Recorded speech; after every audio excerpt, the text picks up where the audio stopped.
one of my best friends, Kevin Meyer, in this beautiful location. By the way, you guys are selling this place, aren't you? Yeah, we are. And if you want to buy it, let me know. Yeah.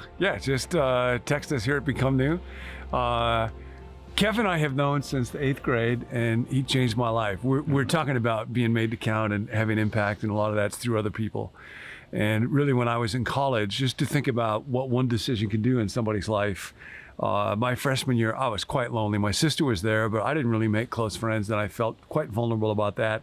Kevin is the kind of guy who has just a gift for intimacy and just draws people like flies. Oh, yeah, and, right. I trap him, is that what you're saying? Many thoughts come to mind, which I cannot say now. Yeah. But towards the end of that year, I didn't have anybody to room with, and that's kind of a lonely and even shame-creating thing after a whole year at college. And so I asked Kevin, would you let me room with you next year? And he already had somebody he was going to be rooming with, so that meant there would have to be 3 of us. And you said yes. I mean, space was one of the best decisions I made. Well, and it changed my life because changed mine too.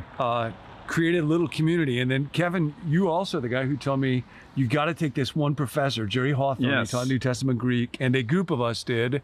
And Jerry changed our lives, my life for sure, and a little community formed. Yeah. And some of us remain in very close touch to this day.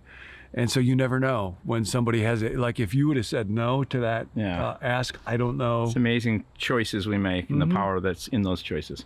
Yep. So I thought I'm in Minnesota right now. Right, and you can tell the wimp Southern California guy's got a jacket on. That's right. Yep. Yeah, anyway. Yep. There's other things you're doing to change your appearance that I will not mention. My height? But I'm towering over you? I'm afraid I'm going to fall in a minute. Anyway, we should get on with this because you told me we only have a few minutes on this. We should. We're talking about the fact that we're made to count. We all have a natural drive to be significant, and that's a good thing, although it gets distorted. And Kev, partly because I think you do have this amazing gift to communicate with people in a way that creates connection. Part of what you do, Kevin is a pastor, he and his wife Grace also work a lot with people, could be couples, could be friendships, could be parents, anything, to help people figure out how do I communicate with other people so that I connect with them instead of being distant from them. So that's what I want to talk about with you for a couple of moments for all of us. So like in marriages, but it can be used in anything, but specifically in marriages, we ask people what the purpose of that is, and a lot of times you get lots of different answers, but primarily it's to be connected. And it's no different than our relationship with God. I am the vine, you're the branches, is stay connected. And I think a lot of times that just is helpful to people to realize our goal is to connect. And so then we developed a thing called Communicate to Connect, to help people in the process of communication. But I think one of the important things to, just as we think about it, is we talk a lot about not just a person being connected, but the fact that people need to understand their power. Well, and I was thinking when you said the goal in a relationship is to connect, how easy it is for me with Nancy or people I work with or something to forget that's the goal and think, no, my goal is that my will should be done. Right. And I want to do this activity. I want to go to that restaurant. I want to spend that money. And I forget the goal of connection with the other person and communicating and just think it's about my will. Correct. So, and what's so important about that is depending on the system that you came from a family. So for us, just to be bluntly honest, Grace and I ran into some marriage problems at a certain point, and I will say a lot of them stemmed from my own dysfunction. And in that process, one of the great things that a counselor said in pre-marriage to my wife was, first he said to me, Kevin, you are incredibly lucky to have a person like Grace. Grace, you got your work cut out for you.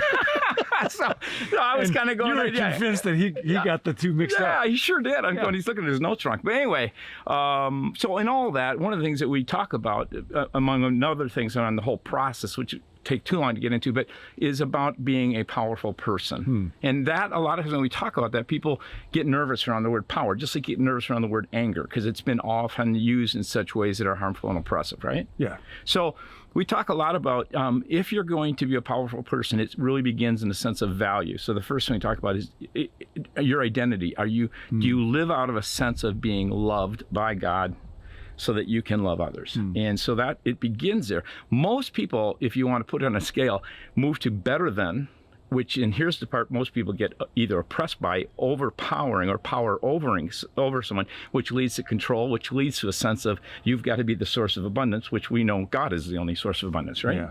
Yeah. The other side, what'll happen, and you can flip-flop in this in your relationships, is that you move from that place of value to a place of being less than, which is powerless, which leads you to being helpless and then hopeless, like a lack of abundance. There's nothing, and you're a victim. And those two things in marriages create kind of the power struggle if you don't show up and begin to understand you're loved. And when you're loved, then you can kind of own your power in a way that your power is being used to help and support the other, as well as control your own boundaries. So that you become a person who lives in abundance rather than the source or lack of. Yeah, I was thinking one of the things that we talk about a lot is wisdom from the 12 steps. I can't, he can, I think I'll let him. And that when people are facing an addiction or kind of ultimate issues in life, death itself, the illusion of control is so tempting, and to say, nope, I can't. Right. But that doesn't mean that I view myself as a victim or passive. Right. And I'll talk with people sometimes that get a bit concerned about that language, I can't. Because the reality is, no, there's you and God together can do wonderful things, amazing things. So understanding what's the right way to say, I can't. I'm not God. I'm not in control. But then where does that go down the wrong paths of viewing myself as a passive victim? Well, just coming to my mind when you're talking about that is you just think in John at one point, he says, I don't call you servants, which is a power over kind of position, right? I call you friends. And really what we're learning is that God is a God who shares power. Right now we know he's all powerful, but we also recognize that we're not. But part of maturity and growth in a marriage and a relationship is beginning to understand your power and how you can use that. And then everything around that is how you face conflict and then deal with the communication process, which is a tool that, all kinds of different therapists can use different ones, but one that we tried to develop with people is just to help people to go from, here's the objective conflict. If you took a videotape of this, could you just both go, yeah, we agree, this is what happened. We help them move from that objective place to a place where they now subjectively say, this was what my mind made up. I interpreted this from what happened. And that kind of thing, which at that point we kind of say, when you say, here's my story, I made up of it. If you watch Brene Brown, there's all kinds of different people have different language for this, but it's basically your interpretation, which is usually interpreted through wounds of the past or other conflict situations you've had. So like, you got here late.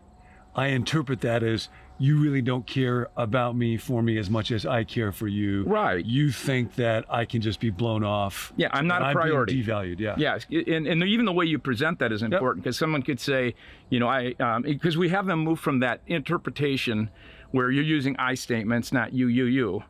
I observed that when you left, you said this was, that kind of thing. And then we move to feelings, and most people don't have a good grasp of feelings. They did a study that showed over a number of different people, and they could only really name about 3: happy, sad, mad.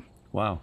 And there's a whole plethora. I hate ever use it. I don't know why they came to mind. A myriad of words. Thank you. That can help us understand feelings, so that people can get, part of your job in intimacy is this idea, into me you see. You have to help get that out there for the other person, so they're not mind reading. Into me you see. Right. Wow. And so when you go to the feelings, people do a lot of things. And if you watch your talk, you'll say, I feel that. That's not a feeling. To say I feel abandoned puts you in a defensive posture, right? So what you want to really be looking at is saying, I feel lonely. That is one that draws a person when they go, wow, I didn't know your mind made that. You are a priority in my heart. And and here's the huge, hardest part of it, is the person who listens has to be in a place of empathy. And empathy is another thing that we don't understand truly well what that is. Moving then from that feeling, you then move to, here's the need, and list of different needs. I need to feel respected. I need to feel like we're participants, or whatever that might be. And then help people strategize. How do you do that together? That's just a quick run through of some really important concepts. Well, so today, think about the relationships in your life that matter the most. Maybe it's a friendship or somebody at work or a spouse. And think through, what's the emotion I'm feeling? How do I get a level below just glad, mad, or sad. What's the story I'm telling myself about this I other think person? that's really key. And then how do I communicate that in a way that is clear and honest, but also connected with the other person? Right. Well, it's part of helping people feel they count, and you counting, that's that power part. And you do. And you do count. And you and God together have great power. So make today count. Yeah. I love you, Kev. I love you. Thank you. This is really what it looks like. But I like this. I have power over right now. You do. Anyway, okay. You're going from authenticity to power. Okay. See ya. Thanks. Thanks for joining us here at BecomeNew.me. If you'd like to receive the daily emails that go along with each video, let us know at becomenew.me@gmail.com. Or if you want prayer, you can text us at 855-888-0444.